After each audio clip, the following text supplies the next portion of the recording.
ನಮಸ್ಕಾರ ಬಂಧುಗಳೇ, ಇವತ್ತು ನಾನು ಒಂದು ಐತಿಹಾಸಿಕವಾದಂಥ ಒಂದು ವಿಚಾರನ ಮಾತಾಡೋದಕ್ಕೆ, ಚಾಮುಂಡಿ ಬೆಟ್ಟದ ತೇರಿನ ಬಗ್ಗೆ ಮಾತಾಡೋದಕ್ಕೆ ನಾನು ಇವತ್ತು ನಿಮ್ಗಳ ಮುಂದೆ ಕೂತೀನಿ. ನಿನ್ನೆ ನಡೆದಂಥ ಒಂದು ರಥೋತ್ಸವ ಕಾರ್ಯಕ್ರಮ ಅದ್ಧೂರಿಯಾಗಿ ಮೈಸೂರಿನಲ್ಲಿ ನಡೀತು. ಏನು ಈ ರಥೋತ್ಸವದಲ್ಲಿ ನಡೆಯುವಂಥ ಉತ್ಸವ ಮೂರ್ತಿನ ಜಂಬೂ ಸವಾರಿ ಉತ್ಸವದಲ್ಲಿ ಏನು ತೊಗೊಂಡೋಗ್ತಾರೆ ಆನೆ ಮೇಲೆ ಇಟ್ಟುಕೊಂಡು, ಆ ಒಂದು ದೇವರನ್ನು ಮತ್ತೆ ವಾಪಸ್ಸು ಬೆಟ್ಟಕ್ಕೆ ತೊಗೊಂಡೋಗ್ತಾರೆ. ಬೆಟ್ಟದಲ್ಲಿ ದಸರಾದ ಒಂದು ವಾರಕ್ಕೆ ಆ ಒಂದು ತೇರು ನಡೀತದೆ. ಆ ತೇರು ನಡೆಯೋಕ್ಕಿಂತ ಮುಂಚೆ ಬೆಳಿಗ್ಗೆ ಮಹಾರಾಜರು ಬಂದು ಹೂವಿನ ದಂಡ ಮತ್ತು ಹೂವನ್ನು ಮಹಾರಾಜರಿಗೆ ನಮ್ಮ ಬೋವಿ ಸಮಾಜದವರು ಕೊಡಬೇಕು. ಅದು ಸಂಪ್ರದಾಯ. ನಾಚನಹಳ್ಳಿ ಪಾಳ್ಯದ ಒಂದು ಕುಟುಂಬ ಅವ್ರ ತಾತ ಮುತ್ತಾತನ ಕಾಲದಿಂದನೂ ಆ ಸಂಪ್ರದಾಯನ ಪಾಲಿಸ್ತಾ ಇದ್ದಾರೆ. ಅವರುಗಳು ಕೊಟ್ಟಂಥ ಹೂವನ್ನ ದೇವ್ರಿಗೆ ಹಾಕಿ ಆಮೇಲೆ ತೇರನ್ನು ಎಳಿತಾರೆ. ತೇರು ಎಳೆದು ತೇರೆಲ್ಲ ಬೆಟ್ಟದ ಸುತ್ತ ಬಂದು ಆ ದೇವಸ್ಥಾನದ ಮುಂದುಗಡೆ ಒಂದು ವಡ್ರ ಮಂಟಪದ ಮುಂದೆ ನಿಂತ್ಕೊತದೆ. ಆ ವಡ್ರ ಮಂಟಪದ ಮುಂದೆ ನಿಂತಾಗ ಆ ದೇವರನ್ನು ನಮಗೆ ಕೊಡ್ತಾರೆ. ಪ್ರಧಾನ ಅರ್ಚಕರು ಏನು ಶಿಷ್ಯೇಕರ ದೀಕ್ಷಿತರನ್ನ ನಾನೊಂದ್ಸರಿ ಕೇಳಿದಾಗ ಹೌದು ಆ ವಡ್ರ ಮಂಟಪಕ್ಕೆ ದೇವರನ್ನು ಕೊಡ್ತಾರೆ ಅಂತ ಅಂದ್ಬಿಟ್ಟು ಹೇಳಿದ್ರು. ಅದೇ ರೀತಿಯಲ್ಲಿ ದೇವರನ್ನು ಕೊಟ್ಟಿದ್ರು. 1 ಗಂಟೆ ಟೈಮ್ ಆ ದೇವರನ್ನು ನಮ್ಮ ಬೋವಿ ಸಮಾಜದ ವಡ್ರ ಮಂಟಪದಲ್ಲೇ ಇಟ್ಟು ತೊಟ್ಟಿಲ ದೇವರನ್ನು ತೂಗಿ ಸಂಪ್ರದಾಯ ಪ್ರಕಾರವಾಗಿ ಮಹಾಮಂಗಳಾರತಿಯನ್ನು ಕೊಟ್ಟು ಪೂಜಿಸಿದ ಮೇಲೆ ಪ್ರಸಾದ ಕೊಡ್ತಾರೆ. ಆಮೇಲೆ ದೇವರನ್ನು ತಗೊಂಡು ಒಳಗಡೆ ಹೋಗ್ತಾರೆ. ಈ ಸಂಪ್ರದಾಯ ಶತಮಾನಗಳಿಂದನೂ ಕೂಡ ಬಂದಿದೆ ಅಂತ ಅಂದ್ಬಿಟ್ಟು ಪೂರ್ವಜರು ಹೇಳ್ತಾ ಇದ್ದಾರೆ. ಅದೇ ರೀತಿಯಲ್ಲಿ ನಾನು ಕೆಲವೊಂದು ದಾಖಲೆಗಳನ್ನು ನೋಡಿದಾಗ 1904ರಲ್ಲಿ ಈ ಒಂದು ದೇವರನ್ನು ಕೊಡೋದನ್ನು ನಿಲ್ಲಿಸ್ಬಿಡ್ತಾರೆ.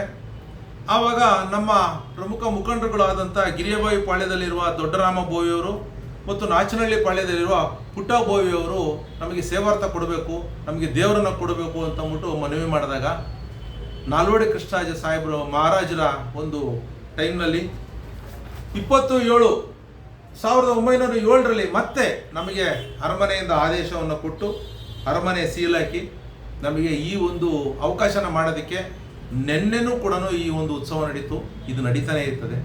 ಸಾವಿರಾರು ರೂಪಾಯಿನ ಹೂನ ಆ ಒಂದು ಮಂಟಪದಲ್ಲೆಲ್ಲ ಹಾಕಿ ಪೂಜೆನ ಮಾಡಿ ದೇವರನ್ನ ನಮಗೆ ಸಂಕಲ್ಪ ಮಾಡಿಕೊಟ್ರೆ, ಇದನ್ನೆಲ್ಲ ಯಾಕೆ ಮಹಾರಾಜರು ನಮ್ಗಳಿಗೆ ಕೊಟ್ಟಿದ್ರು, ನಮ್ಮ ಸಮಾಜಕ್ಕೆ ಏನು ಇಷ್ಟೆಲ್ಲ ಗೌರವ ಸಿಕ್ಕಿದೆ ಅಂತಂದ್ಬಿಟ್ಟಂದ್ರೆ, ಇವತ್ತೇನು ತಾವರೆಕಟ್ಟೆ ಅಂತ ಏನಿದೆ ಕೆಳಗಡೆ, ಆ ತಾವರೆಕಟ್ಟೆನಲ್ಲಿ ಕೆಳಗಡೆ ಆವಾಗ ಅವತ್ತು ವಡ್ರ ಮಂಟಪಕ್ಕೆ ಏನು ಬರ್ತಾ ಇದ್ವಿ, ಅಲ್ಲಿ ವಡ್ರ ಶೆಡ್ ಅಂತ ಅಂದ್ಬಿಟ್ಟು ಏನು ತಾವರೆಕಟ್ಟೆನಲ್ಲಿ ಇತ್ತು, ಆ ಒಂದು ಅಲ್ಲಿಂದ ಹಿಡಿದು ಬೆಟ್ಟಗಂಟನು ಸುಮಾರು 8 ಕಿಲೋಮೀಟರು ಆ ರಸ್ತೆನ ಬಂಡೆಗಳನ್ನೆಲ್ಲ ಅಗದು ಒಡೆದು ರಸ್ತೆನ ಮಾಡಿಕೊಟ್ಟಂಥವ್ರು ನಮ್ಮ ಬೋವಿ ಸಮಾಜದವರು. ಅದೇ ರೀತಿ ಇವತ್ತೇನು JP ನಗರ ಪಾಳ್ಯ ಅಂತಿದೆಯಾ, ಅದು 1001 ಮೆಟ್ಲನ್ನು ಹಿಂದುಗಡೆ ಸೈಡಿಂದ ಮಾಡಿ ಮೆಟ್ಲುಗಳನ್ನು ಕಲ್ಲುಗಳನ್ನು ಕೂರಿಸಿದವರು ನಮ್ಮ ಸಮಾಜದವರು. ಆ ದೇವಸ್ಥಾನದ ಕಲ್ಲುಗಳು ದೇವಸ್ಥಾನಗಳನ್ನು ಎಲ್ಲನೂ ಕೂಡ ಮಾಡಿದಂಥವ್ರು ನಮ್ಮ ಸಮಾಜದವರು ಅಂತಂದ್ಬಿಟ್ಟು ಹೇಳ್ತಾರೆ. ಅದೇ ರೀತಿಯಲ್ಲಿ ನಮ್ಮ ಸಮಾಜಕ್ಕೆ ಇಷ್ಟೆಲ್ಲ ಕಷ್ಟಗಳು ಮಾಡಿದ್ದಾರೆ, ಇಷ್ಟೆಲ್ಲ ಕಷ್ಟಪಟ್ಟಿದ್ದಾರೆ ಇವರು ಅನ್ನೋದಕ್ಕೋಸ್ಕರ ಮಹಾರಾಜರಿಗೂ ದೇವರನ್ನು ಕೊಟ್ಟು ನಮ್ಮ ಸಮಾಜಕ್ಕೆ ಅಷ್ಟು ಗೌರವವನ್ನು ಕೊಟ್ಟಿದ್ದಾರೆ.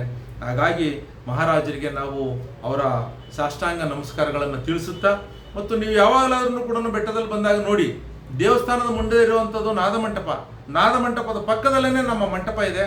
ಆ ಮಂಟಪಕ್ಕೇ ದೇವರನ್ನು ಕೊಡ್ತಾರೆ. ಇವತ್ತೂ ಕೂಡ ಪೂಜಿಸ್ತಾ ಇದ್ದಾರೆ.